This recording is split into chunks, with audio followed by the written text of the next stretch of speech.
ehtirom qilib kuzatib boringlar deydi. Haligi Sumoma asr tushgan odam. Hozir Rasululloh sollallohu alayhi vasallam buni qolmanglar, zimmanga tashlanglar. Bor yo'g'ini nima qilinglar, musodara qilinglar. Agar iymon keltirmaydigan bo'lsa, uringlar, boshqa qilinglar desa bo'ladi. Lekin islomda unaqa narsa yo'q. Alloh subhanahu va taolo Jibril alayhisalom orqali Rasululloh sollallohu alayhi vasallamga Sumomani shunaqangi bir o'zingizga jalb qilingki, sizni qilgan muomalangiz sababli Sumomani qalbida sizga va Allohga va uni diniga muhabbat paydo bo'lsin degan edi. Rasululloh ya'ni shuncha katta boyligini bildi. Kerakli odam ekanligini bildi. Unga shart ham qo'ysa bo'lardi. Mana shart bor.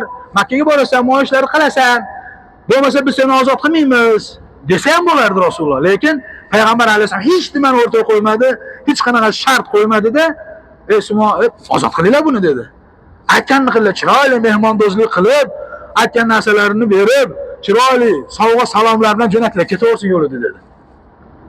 Sumomani shunday ozod qo'yardi. Kimligini bilmaydi buni. Ya'ni Rasululloh o'z sahobalariga nima dedi? Sizlar tutib kelgan kimsa bir qavmni kerakli qavmdir. Bizga foydasi tegadigan odam tutib kelibsizlar dedi ularning ichida. Lekin ozod qo'yinglar dedi. Sumoma ozod bo'lib tashqari chiqar ekan, bu qanaqa odam ey? Odamlar hammasi bu Muhammad alayhisalomni yomonlab, hammaga yomon ko'rsatayotgan edi. Makka ahli bizgacha elchilar jo'natib, shunaqa bir Muhammad degan bir astag'firulloh bir majnun jinni chiqib qoldi. Agar u borib qoladigan bo'lsa, unga ergashmaylar deb Sumomagacha xabar kelgan edi.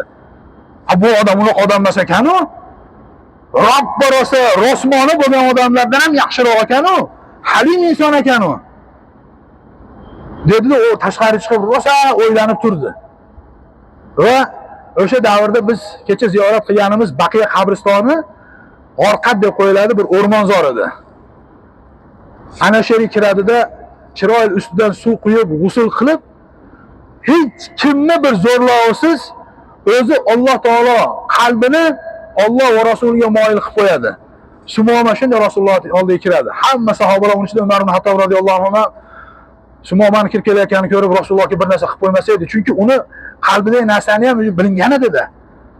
Niyati nima edi? O'ldiraman degandi Rasulullohni. Rasulullohga bir narsa qilib qo'ymasin deb Umar ibn Hattob radhiyallohu anhu boshqalar unga peshvo chiqib uni yo'lini to'sishganda payg'ambarimiz sollallohu alayhi vasallam deb qo'yinglar dedi. Deb qo'yinglar, yo'lni ochib qo'yinglar. Eshityapsizlarmi? Kim to'g'ri gaplashyapmiz? Sumoma ibn Usol va kim o'rtada?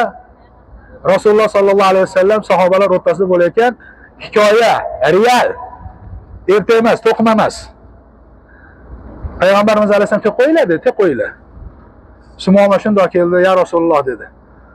Shu soatgacha, shu kungacha sizni ko'rmagan bo'lsam-da, hayolan siz meni eng ashaddiy yomon ko'rgan dushman edingiz. Dushmanim edingiz.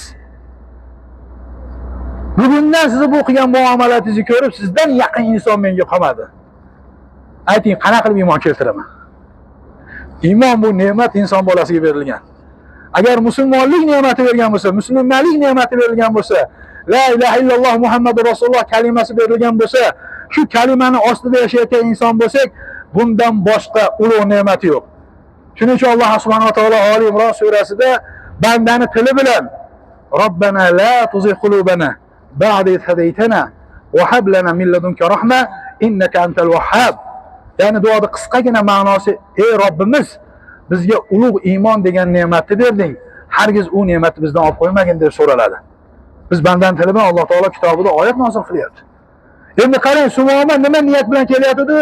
Yo'lda nima niyat edi? Ketish niyati nima edi? Umra edi. Agarda Rasululloh uchrab qoladigan bo'lsa, hatto Rasulullohni qatl qilishning maqsadi ham bor edi. Alloh nima qildi? Qalblarni shunday burib qo'ydi. Ey qalblar qo'lida bo'lgan zot, hargiz qalbimni o'z holiga tashab qo'ymagin dedi Rasululloh alayhisalom.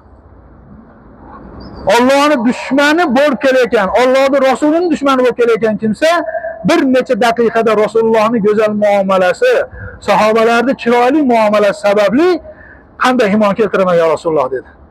Rasululloh ashhadu an la ilaha illalloh va ashhadu anna Muhammadan abduhu va rasuluhu desam bo'ldi dedi. Boshqa hech nima yo'q dedi. Hali odam ya Rasululloh men iymon keltirdim sizga. Ashhadu an la ilaha illalloh va ashhadu anna Muhammadan abduhu va rasuluhu deb kalimalarni keltirdi va musulmon bo'ldi. Yana Rasululloh sahobalarga buyurdi, u odam chiroyli qilib mehmon qilinglar dedi. chiroyli mulozamat ko'rsatdi. Yanada islomga bo'lgan muhabbati yanada ham oshdi. Va yana bir kuni Rasulullohning oldiga keldi.